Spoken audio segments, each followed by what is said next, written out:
بسم الله الرحمن الرحيم الحمد لله والصلاة والسلام على نبيه وعلى آله وصحبه وسلم تسليما كثيرا مزيدا إلى يوم الدين أما بعد.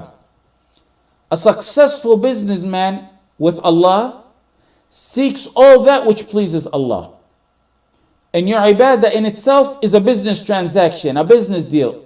And I didn't bring that terminology from myself. It's directly out of the Quran. إن الذين يتلون كتاب الله وأقاموا الصلاة وأنفقوا مما رزقناهم سرا وعلانية يرجون تجارة لن تبور. Those who recite the book of Allah, Quran, reciting the Quran, that's worship. Perform the salah, iqamat as-salah. Those who spend in charity from that which Allah provided for them, both secretly and openly, that's also a matter of worship, of ibadah. What about it? They hope for a sure trade gain with Allah that will never perish. Allah called it a trade gain, a business transaction, but a transaction that'll never perish, and it's a win-win deal.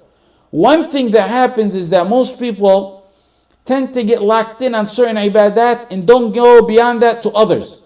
And over time, some ibadat become strange or abandoned or neglected. And there's a long list of those actually. But today, inshallah, we'll talk about three of them. The first one is asking Allah for forgiveness, making istighfar before Fajr, before the call of adhan, before Fajr. This is different than Qiyam, and this is different than Taraweeh. A worshipper seeks what pleases Allah in different forms and fashions. That's ibadah. والله بصير بالعباد الذين يقولون ربنا إننا آمنا فاغفر لنا ذنوبنا وقنا عذاب النار. At the end of those verses, Allah says, والمستغفرين بالأسحار. Those who pray and beg and seek Allah's pardon in the last hours of the night. Sahar is the end of night, right before Fajr. That's why suhoor is called suhoor, because it's at the end of the night. After you do what you do, after you do qiyam, after you recite the Quran and remember Allah, then you're going to go have a meal with your family right before Fajr. Then slip away and ask Allah for forgiveness right before Fajr. There's so much reward in it, so much honor in it, that you fall under the verse وَالْمُسْتَغْفِرِينَ بِالْأَسْحَارِ. We said that Ramadan is an imanic therapy to start some more ibadat, to better yourself. Start gradually in this. Start slow. Maybe 5 minutes before Fajr, maybe 3 minutes before Fajr, go sit and make istighfar. Don't listen to this and get all hyped up and inspired and then go do hours, because sometimes that's a shaitanic tactic where he gets one to exert all his effort, gets inspired at something, gets all his exerts all his effort in one night, and then he leaves it. Ibadah is like when you buy a new car. They tell you gotta break in the engine bit by bit. Don't go and drive at 70 miles per hour from the first day. You gotta break the engine in. What little of ibadah you do that continues is better than a lump sum that vanishes. While everyone is sitting at the table eating suhoor and breakfast, conversing in possibly vain talk and sometimes sinful talk, take a step away and go do istighfar. Say 70 to 100 times like the Prophet ﷺ, astaghfirullah, or any fashion or form, make istighfar. That's the beginning of a new ibadah in your life.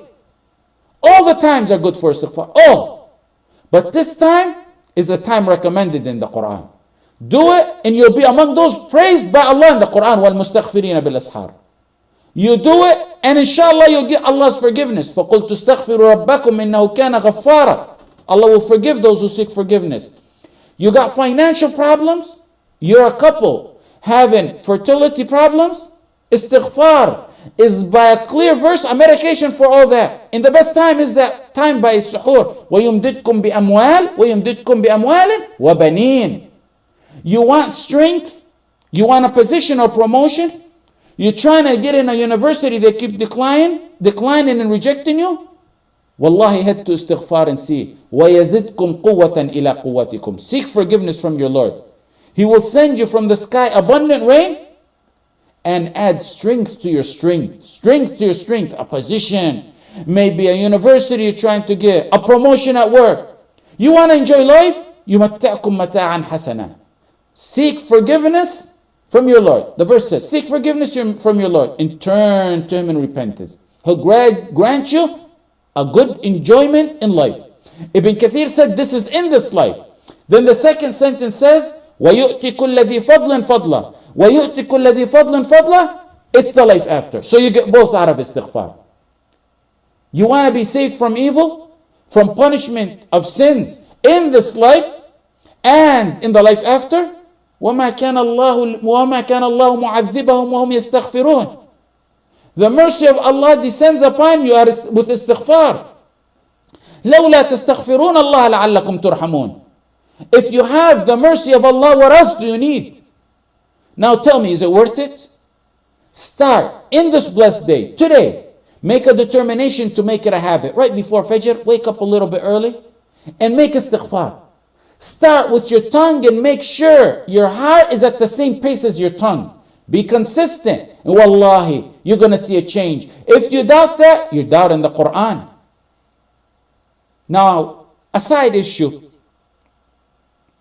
Why is the pre-dawn the time in the Quran specified?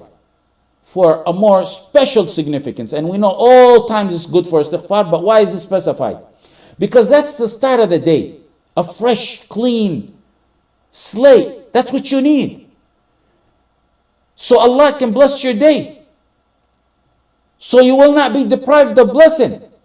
So when you start on a clean slate, forgiven from Allah, so Allah will bless your day. You're heading to work, a materialistic world and life. And Allah wants you to know the exact reason and purpose for why you were created. So make istighfar before your day begins. The entire 1/3 end of the night is a blessed time. I've talked about Qiyam plenty and about 1/3 end of the night, but this is a special moment out of the 1/3 end of the night to seek forgiveness in Allah.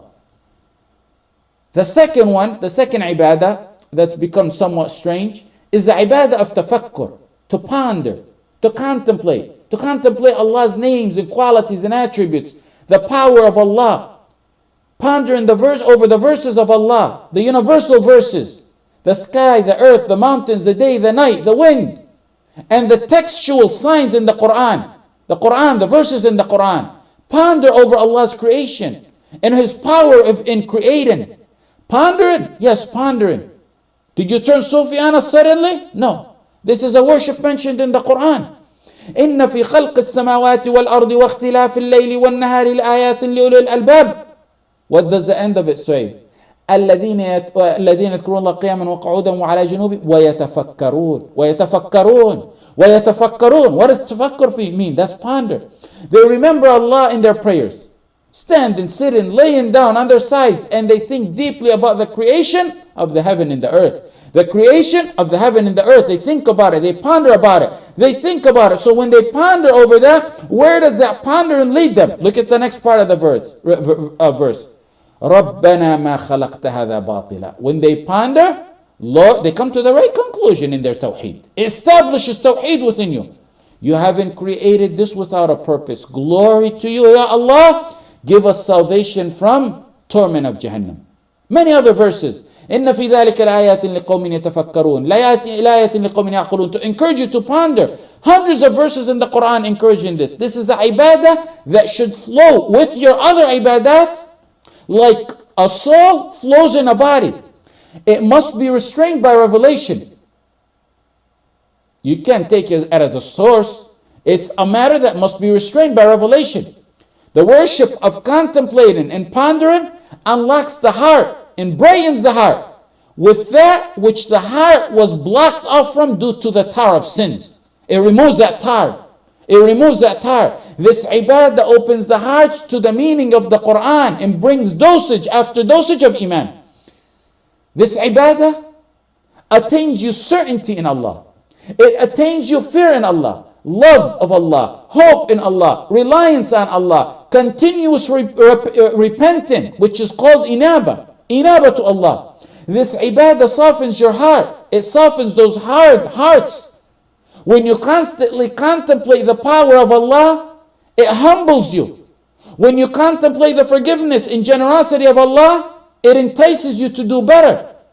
Contemplating the verses of Allah, the signs of Allah, is soap that cleans your mind, your soul. Ponder in every matter that you see.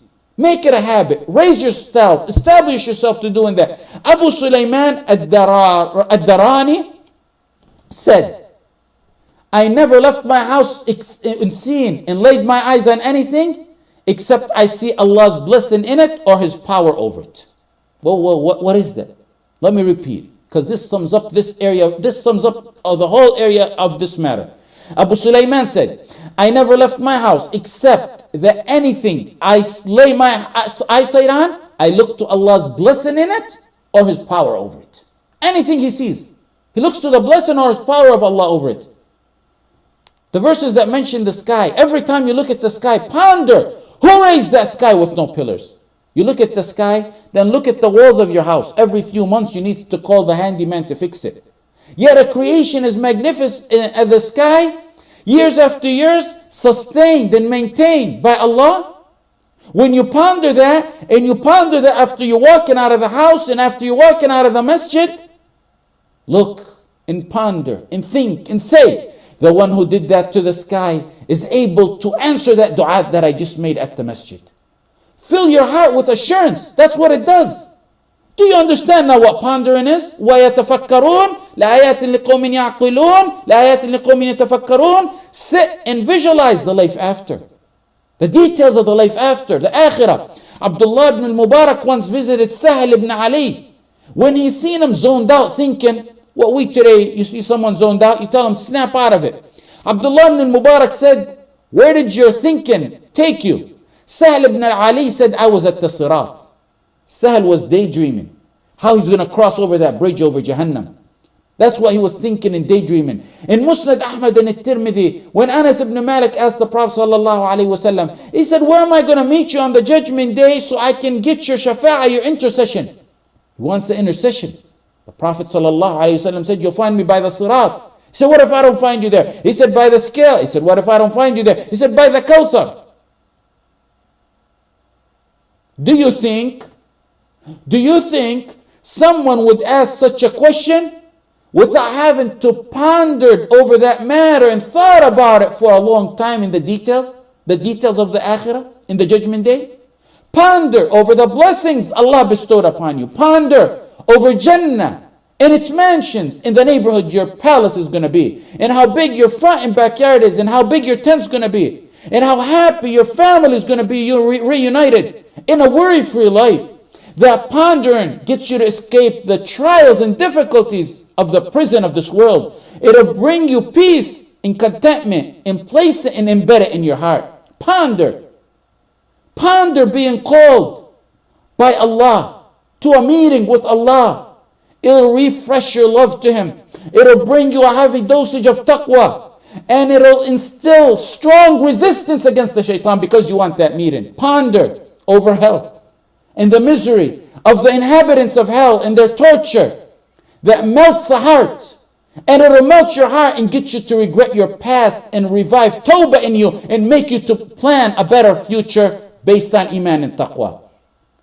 This ibadah takes you to yaqeen, certainty in Allah. When a Bedouin sat and pondered and thought in a desert, far from civilization or education, and led him to something better than most of the educated people of our time would know. Camels, dung indicates there was camel. Footprints indicate there was travel. A sky indicates, and with its constellation, and the sea with its wave, all that shows there's the all-knowing, the all-powerful. Thinking about those matters got him to realize Allah. So the third and final matter, and neglected one, and final, because I said because of our time, is tabattul wal inqita' lillah. To sever yourself from all worldly matters and go to Allah. Every one of these worships is in the Quran. Devote yourself totally for Allah. وَتَبَتَّلْ إِلَيْهِ تَبْتِيلًا. Devote yourself to Him with a complete devotion. Complete devotion. Maryam alayhi salam was one of her nicknames, Al-Batul. She was called Al-Batul from this word, tabattal, because she severed herself or refrained from marriage so she can worship. And that's the terminology, tabattal. This doesn't mean you go to a cave or a place of our church, and you sit there away from this worldly matters. There's three types of tabattul. Like the Catholics and monks do, they go live in a place of worship with no marriage and other essential worldly matters. That's not Islam. Allah created man and knows what suits man, and He created part of Islam is to get married. Putting them in such places creates and generates pedophiles, not dedicated worshippers. They've come to realize that now, which Islam taught us 14 centuries ago, and they're thinking about changing it. But Islam told us that because our guidance comes from Allah, the Creator, who knows what best suits us 14 centuries ago. The second type of tabattul, devotion, is to take a certain time out of your day, night, 1/3 end of the night, and be in seclusion with Allah. Sever this world behind you and spend some time with Allah, 5, 20 minutes, whatever it may be. Ibadah, salah, dhikr, dua, reciting, devoting yourself totally to Allah, complete devotion. And of course, the best times of ibadah, among the best times of ibadah of the day and night is the 1/3 end of the night. The third type of tabattul, and there's only few of the masses of the ummah who Allah blesses with this, is to put your mind and soul in the life after. Devoted, full devotion. Physically, they're with you. They are people you see physically with you, but their mind is absent in heavenly matters. People who speak, when they speak, you think they're talking to you 100% thinking about what you're saying, but their mind is telling them, is what I'm saying halal or haram? Does it please or displease Allah? You may see them sad for some sadness that happens, but inside they're attached to Allah with contentment and acceptance of Allah's destiny and decree. In a nutshell, it's really someone who's physically with you here, spiritually his mind is devoted in trying to please Allah. He is present and absent at the same time.